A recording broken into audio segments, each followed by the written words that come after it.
이제 컴퓨터의 보조기억 장치로 널리 쓰이고 있는 하드디스크에 대해서 살펴보겠습니다. 하드디스크는 운영체제와 사용자 데이터를 저장하는 보조기억 장치인데요. 앞서 살펴본 램과 달리 전원 공급이 중단이 되어도 기억된 내용이 유지된다는 점이 특징입니다. 자, 그럼 하드디스크의 외관을 살펴볼까요? 하드디스크는 직사각형의 금속재 케이스에 단단히 밀봉되어 있는데요. 제품 윗면에는 하드디스크의 모델명과 용량, 제조일자 등 상세 정보가 표시된 스티커가 붙어 있습니다. 반대편에는 디스크를 구동하는 스핀들 모터, 버퍼 메모리, 데이터 커넥터와 전원 커넥터 등을 볼 수 있는데요. 스핀들 모터는 하드디스크의 기록면인 플래터를 빠른 속도로 회전시키는 장치로 하드디스크의 성능을 결정하는 요소 중 하나입니다. 버퍼 메모리는 하드디스크의 입출력 데이터를 임시 보관하는 메모리로 CPU 편에서 살펴봤던 캐시 메모리와 비슷한 역할을 하는 부품입니다. 하드디스크와 메인보드를 연결하는 것은 시리얼 ATA 커넥터인데요. 최근 하드디스크는 대부분이 시리얼 ATA 방식을 사용하고 있습니다. 시리얼 ATA가 등장하기 전까지 쓰이던 EIDA 방식은 내부선 정리가 어려울 뿐 아니라 공기 흐름을 방해하는 불편함이 있었는데요. 시리얼 ATA 방식으로 넘어오면서 이러한 문제들이 말끔히 해결되었습니다.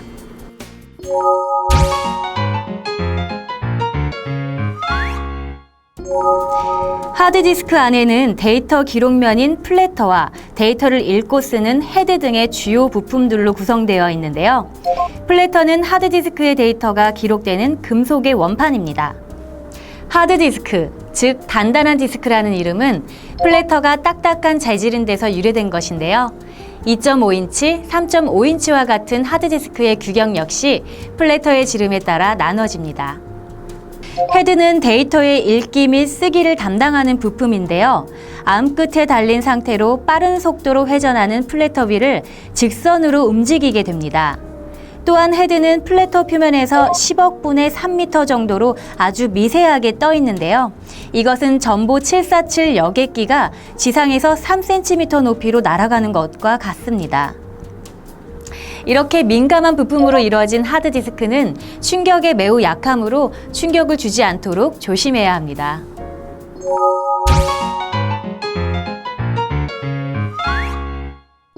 하드디스크의 성능을 결정하는 요소에는 어떤 것이 있을까요? 바로 플래터의 회전 속도, 버퍼 용량, 플래터의 수입니다. 앞서 플래터의 회전 속도는 스핀들 모터의 회전 속도라고 얘기했는데요. 플래터를 빨리 돌리면 데이터를 그만큼 더 빨리 읽고 쓸 수 있는 원리입니다. 하지만 모터를 빨리 돌리는 만큼 소음과 소비 전력도 증가하므로 적정선에서 타협을 하게 되는데요. 데스크탑용 하드디스크는 7200rpm, 노트북용 하드디스크는 5400rpm 제품이 주류를 이루고 있습니다. 물론 보다 높은 성능의 하드디스크 중에는 10,000에서 15,000rpm으로 작동하는 제품들도 있습니다. 플래터의 수 역시 하드디스크의 성능을 결정하는 주요 요소 중 하나인데요. 예를 들어 같은 1TB 하드디스크라도 보시는 것처럼 제품별로 구성 방식의 차이가 있는데요. 500GB의 플래터는 200GB 또는 334GB의 플래터보다 기록 밀도가 높아 전반적인 데이터 전송률에 유리합니다. 또 금속판 3장, 5장을 돌리는 것보다 2장을 돌리는 것이 소비 전력 면에서도 유리하겠죠? 버퍼 메모리의 용량도 하드디스크의 성능을 결정하는 요소 중 하나인데요. 최근에는 버퍼 메모리가 32MB, 64MB인 제품이 주를 이루고 있으며 버퍼 메모리의 용량이 큰 제품이 전반적으로 성능이 좋습니다. 그리고 하드디스크에서 가장 중요한 건 용량이겠죠? 메가바이트, 기가바이트, 테라바이트라는 단위는 들어보셨나요?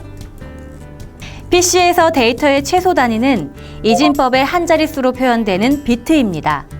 이 비트는 8개 묶어 1바이트로 표현합니다.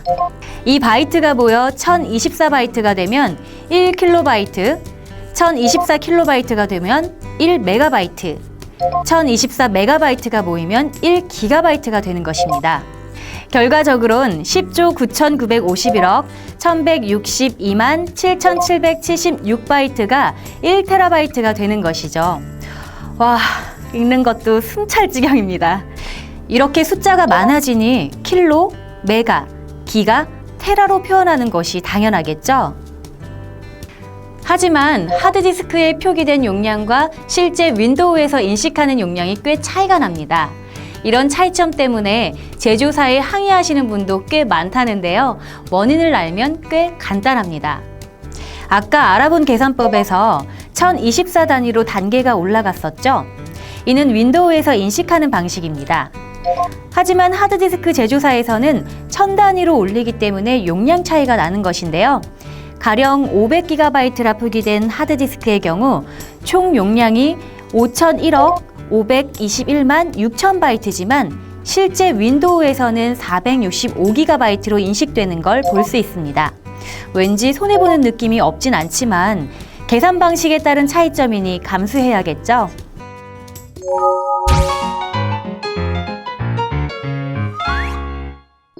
하드디스크의 개념 잘 보셨나요? 최근에는 이 하드디스크를 대체할 차세대 저장 매체가 나타나 PC 시장을 거의 송두리째 바꿔놓고 있습니다. 바로 SSD가 그 주인공인데요. SSD, 뭔가 있어 보이는 이름이죠? SSD는 솔리드 스테이트 디스크의 약자로 금속 재질의 기록면을 모터로 구동하는 하드디스크와 달리 플래시 메모리를 저장 매체로 이용하는 장치입니다. 아무래도 물리적인 접근 시간이 걸릴 수밖에 없는 하드디스크보다 전기적 신호만 오가는 SSD가 속도면에서 굉장히 빠르겠죠? 그리고 플래터가 회전하고 헤드가 움직이면서 발생하는 소음과 발열을 원천적으로 보완한 획기적인 저장 장치입니다. SSD는 메모리 기반이다 보니 내부에 장착된 메모리 타입에 의해 구분이 됩니다. 크게 세 가지로 분류하는데요. SLC, MLC, TLC로 나뉩니다. LC는 레벨셀의 약자고 제일 처음 나오는 문자는 싱글, 멀티, 트리플을 의미합니다. 이쯤 되면 어떤 차이인지 느낌이 오죠? 메모리에 저장하는 기본 단위는 셀입니다. SLC는 이 셀 하나에 1비트를 저장하고 MLC는 2비트, TLC는 3비트씩 저장하게 됩니다. 얼핏 보아서는 비트 수가 높은 TLC가 더 좋다고 느껴지실 텐데요. 그 반대입니다. MLC, TLC보다 SLC가 월등히 데이터 처리 속도가 빠르고 수명도 MLC의 10배가량이나 돼서 가격이 꽤 비싼 편입니다. 쉽게 구입할 수 있는 보급형 SSD의 경우 가장 저렴한 TLC 메모리 타입을 사용하는 경우가 있으니 SSD 구입 전에 꼭 체크해 봐야겠죠? 또 한 가지 SSD의 성능을 좌우하는 요소는 컨트롤러입니다. PC를 좀 다루는 유저들의 경우 SSD 내부에 어떤 컨트롤러가 장착되었는지 유심히 살펴보는데요. 메모리 컨트롤러를 전문적으로 생산하는 M사나 S사의 제품이 인기가 많은 편입니다. 가격은 더 저렴해 보급형 SSD의 컨트롤러가 다양해지고 있는 추세입니다. 하지만 최근 들어 신생 업체들의 컨트롤러들도 기존 M사와 S사 못지않은 성능을 보여주고 있어 선택의 폭은 더 다양해졌습니다. 그리고 어떤 연결 방식을 선택했느냐에 따라 SSD 제품이 나뉘는데요. 먼저 가장 대중적인 2.5인치 크기의 SSD가 있고 노트북 같은 협소한 공간에 장착되는 M사타 SSD도 존재합니다.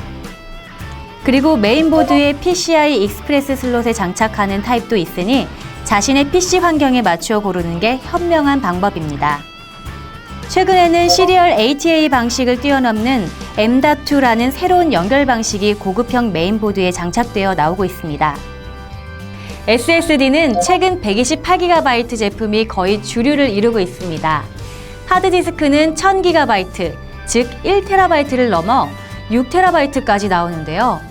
128GB라니 좀 우습죠? 아직은 하드디스크보다 용량 대비 단가가 비싸기 때문에 SSD 하나만 설치하고 사용하기엔 약간 불편한 감이 있습니다. 보통 128GB SSD를 장착했다면 윈도우 설치 후 업데이트까지 마치면 대략 60GB 정도 사용할 수 있습니다. 다른 응용 프로그램과 동영상 파일 몇 개 저장하면 사용 가능 용량이 모두 소진되겠죠?